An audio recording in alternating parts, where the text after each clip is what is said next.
नमस्कार दोस्तों, career point tutorial Vaishali में आपका स्वागत है। आज हम लेके आए हैं use of is am are, जिसमें आपको बताएंगे कि कैसे हम use of is am are का प्रयोग करेंगे।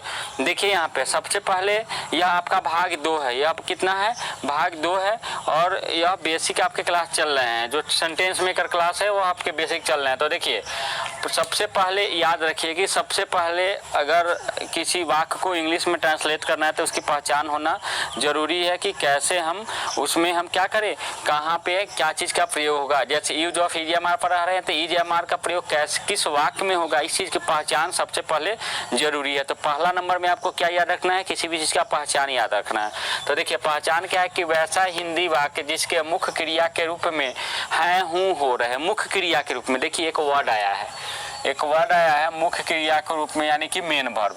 अब हम आपको पिछले क्लास में पिछले वीडियो में बताएं, यदि आप नहीं देखें तो जाके देख लीजिए कि जो हम क्रिया पढ़ाए थे वह 2 प्रकार का पढ़ाए थे। एक आपका पढ़ाए थे सहायक क्रिया और एक पढ़ाए थे आपका मुख्य क्रिया। वहां पर लिखवाए थे कि मुख्य क्रिया में क्या था? हंसना, पढ़ना, ना आने वाला। और सहायक क्रिया में क्या था? हैं, हूँ, हो। लेकिन एक नोट लिखवाए थे लास्ट में। नोट में क्या लिखवाए थे? तो कि वैसा हिंदी वाक्य जिसमें एक ही वर्ब आए वही मुख्य क्रिया होता है। तो वैसा वाक्य जैसे राम उदास है, तो इसमें एक ही वर्ब आया है तो यही मेन वर्ब होना चाहिए। यही क्या होना चाहिए? मेन वर्ब होना चाहिए। तो ऐसे ही वाक्य जब रहेगा तब हम इसमें क्या चीज़ का प्रयोग करेंगे? हम लोग use of is am are का प्रयोग करेंगे। राइट, आगे आपको समझ में आगे देखते हैं हम लोग। तो यह चीज़ समझ में आ गई आपको कि कैसा वाक्य होना चाहिए? राम उदास है। फिर इसमें राम खेलता है। देखिए इसमें भी है, लेकिन यह क्या हो जाएगा? यह हेल्पिंग वर्ब में आ जाएगा। क्यों? क्योंकि खेलना जो है वह मेरा क्या है? मेन वर्ब, मुख्य काम है ना, मेन वर्ब है। तो आगे यह समझ में कि कैसे वाक्य में हम लोग use of is am are का प्रयोग करेंगे। तो आगे देखते हैं। अब देखिए इज एम आर 3 वर्ड हमको दिए गए हैं, इज एम और आर दिए गए हैं। तो हम लोग कहाँ इज का प्रयोग करेंगे, कहाँ एम का और कहाँ आर का? क्यों? क्योंकि एक सेंटेंस में हम एक ही चीज़ का प्रयोग कर सकते हैं, या तो इज, या तो एम, या तो आर। तो चलते हैं देखते हैं। जब subject third person singular number होता है। अब थर्ड पर्सन सिंगुलर नंबर क्या होता है? तो जैसे कि पर्सन, देखिए थर्ड पर्सन का क्या मतलब है? जैसे मैं बोल रहा हूँ तो मैं फर्स्ट पर्सन, आगे जो सुन रहा है उसको सेकेंड पर्सन कहते हैं, जिसके बारे में बोला जा रहा है उसको थर्ड पर्सन कहते हैं। तो थर्ड पर्सन सिंगुलर नंबर की जिस सिंगुलर का मतलब होता है अकेला। तो इसमें आपके कौन कौन वर्ड आते हैं? आप वर्ड याद रखिए। सी आता है, ही आता है, इट आता है और सिंगल नेम आता है। जैसे कि हिंदी वाक्य में अगर वह रहे या कोई नाम रहे तो हम लोग इज का प्रयोग करेंगे। हिंदी वाक्य में अगर वह रहे और कोई नाम रहेगा तो क्या चीज का प्रयोग करेंगे? इज का प्रयोग करेंगे। तो यहाँ पे आपको क्या देखना है? इज एम आर का प्रयोग करते हैं। आई रहे तो क्या चीज का प्रयोग करेंगे? एम का करेंगे। आई रहे तो क्या चीज का? एम का। आई रहेगा तो क्या चीज का प्रयोग करेंगे? एम का प्रयोग करेंगे। तथा अन्य सभी के साथ क्या चीज का प्रयोग करेंगे? आर का प्रयोग करेंगे। यह चीज आपको समझ में आ गया। अब देखे हैं वाक्य बनावट, यानी कि सेंटेंस स्ट्रक्चर जिसको हम लोग कहते हैं। इसको इंग्लिश में क्या कह सकते हैं? स्ट्रक्चर कह सकते हैं। इसको इंग्लिश में क्या कहेंगे हम लोग? स्ट्रक्चर। तो यह पहला जो स्ट्रक्चर, देखिए हम आपको एक यहाँ जो स्ट्रक्चर आप सीखेंगे 6 वही के वही सब में काम देंगे आपको। अभी से जितना भी आप सेंटेंस मेकर जो सेंटेंस बनाइएगा, एक स्ट्रक्चर के बाद 6 स्ट्रक्चर 5 स्ट्रक्चर आपको उसी तरह के बनाने पड़ेंगे। तो इसलिए आप एक यहाँ अच्छी बढ़िया तरह से इसको समझ लीजिए, बढ़िया तरह से याद कर लीजिए, फिर आगे आपको इसकी याद करने की जरूरत नहीं आएगी। तो देखिए यहाँ पे अफर्मेटिव सेंटेंस। तो अफर्मेटिव सेंटेंस में होता है सकारात्मक वाक्य। हमेशा याद रखिएगा, इसका हिंदी लिख लीजिए। अफर्मेटिव का होता है सकारात्मक वाक्य।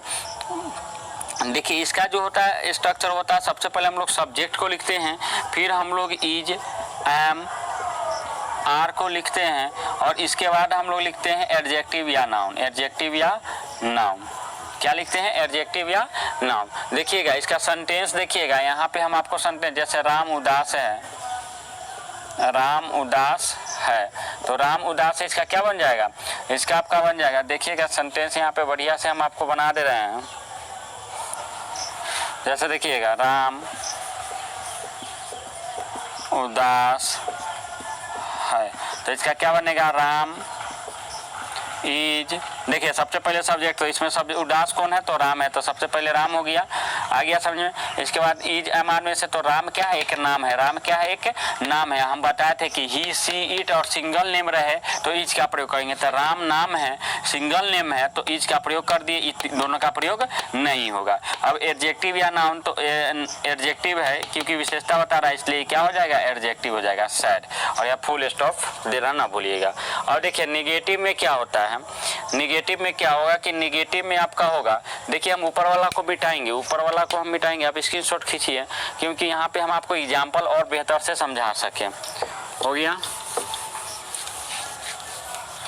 जितने भी चीज़ है आपको कॉन्सेप्ट क्लियर रहेंगे यदि आप शुरू से पहले वीडियो से यदि आपका कॉन्सेप्ट क्लियर है तब, नहीं तो आप अगर पहले वीडियो नहीं देखते हैं और आगे की वीडियो देखते हैं तो बहुत ऐसा बात है जो आप नहीं समझ पाइएगा। तो देखिए पहला जो है अफर्मेटिव सेंटेंस, इसका आप स्ट्रक्चर यहीं रहने दीजिए सिर्फ। देखिए पहला का आपका है, पहला का एग्जाम्पल ऊपर में लिखते हैं राम उदास है, राम उदास है, तो सबसे पहले किसको लिखना है, सब्जेक्ट को। तो इसमें सब्जेक्ट कौन है, तो यह आपका है सब्जेक्ट, तो पहले सब्जेक्ट को लिख दिए राम। इसके बाद किसको लिखता है, इज एम आर, तो राम क्या है, सिंगल नेम है तो क्या चीज़ का प्रयोग करेंगे, इज का प्रयोग करेंगे। इसके बाद एडजेक्टिव तो सैड, यह चीज़ आपको आ गया समझ में। तो ऐसे ही हम सब चीज़ में प्रयोग करेंगे। यहाँ सिर्फ सब्जेक्ट जैसा रहेगा वैसा यहाँ हेल्पिंग वर्ब जो होता है इसका, यहाँ यह इज क्या है, मेन वर्ब के रूप में आया है, हेल्पिंग वर्ब लेकिन यहाँ एज अ मेन वर्ब के रूप में इसका क्या है, प्रयोग है। आ गया समझ में।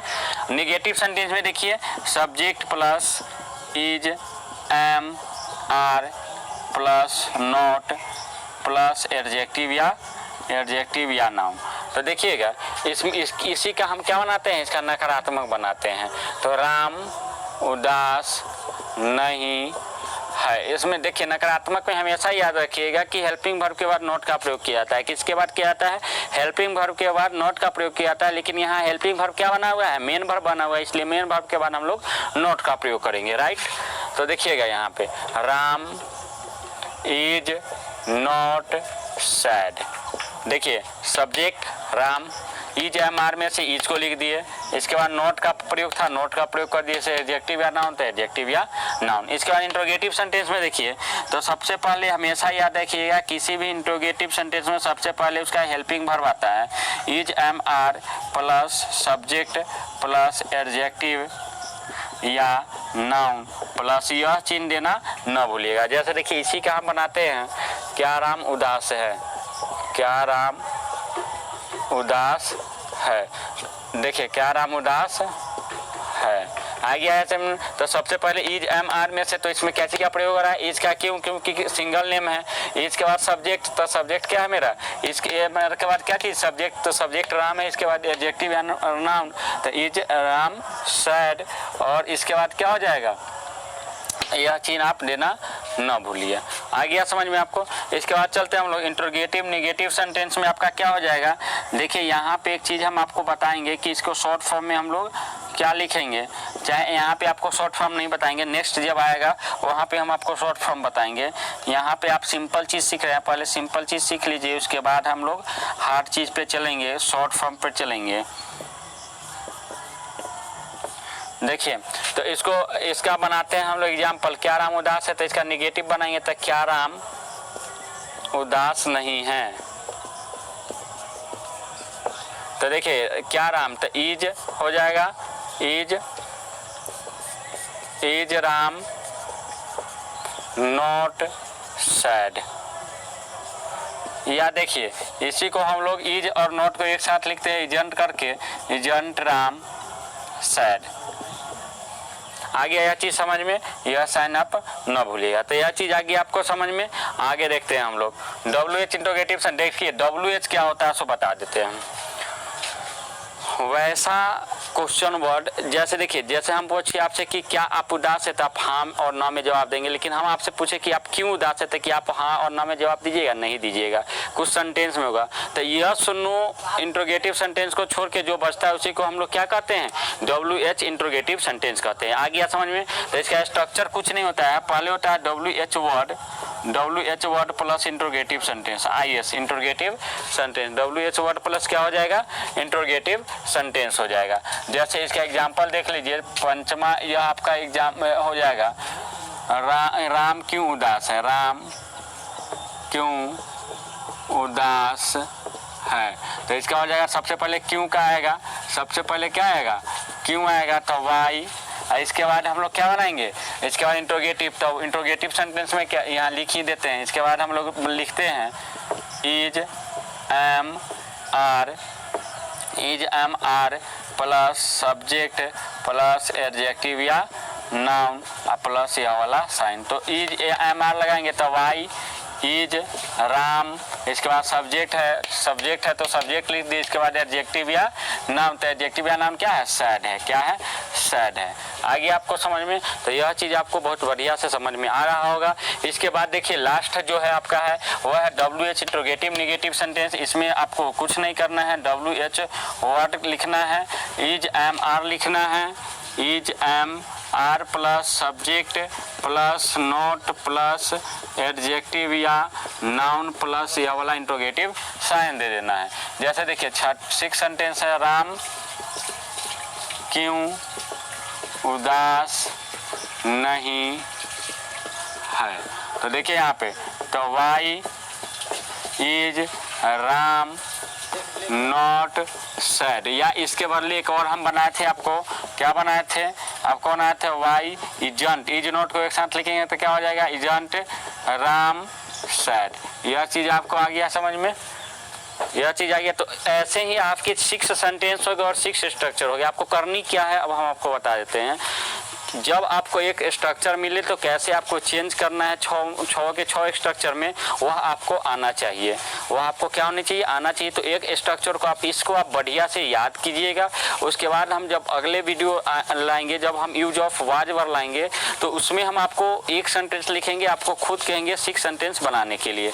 आ गया समझ में कैसे बनाना है। तो 6 सेंटेंस हमेशा यही होगा, affirmative sentence, negative sentence, interrogative sentence, interrogative negative sentence, WH interrogative sentence और WH इंट्रोगेटिव निगेटिव सेंटेंस। तो यह चीज़ आपको आ गया समझ में।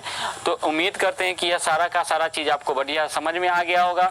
यदि आपको वीडियो अच्छी लगी होगी तो लाइक ज़रूर कीजिएगा, इससे सब्सक्राइब जरूर कर दीजिएगा, क्योंकि जब हम अपना वीडियो अपलोड करें तो सबसे पहले आप तक पहुंच जाए। और इसको शेयर करना न भूलिएगा। तो आज के लिए इतना ही, जल्दी नोट डाउन कीजिए। ओके, आप लोगों को बहुत बहुत धन्यवाद।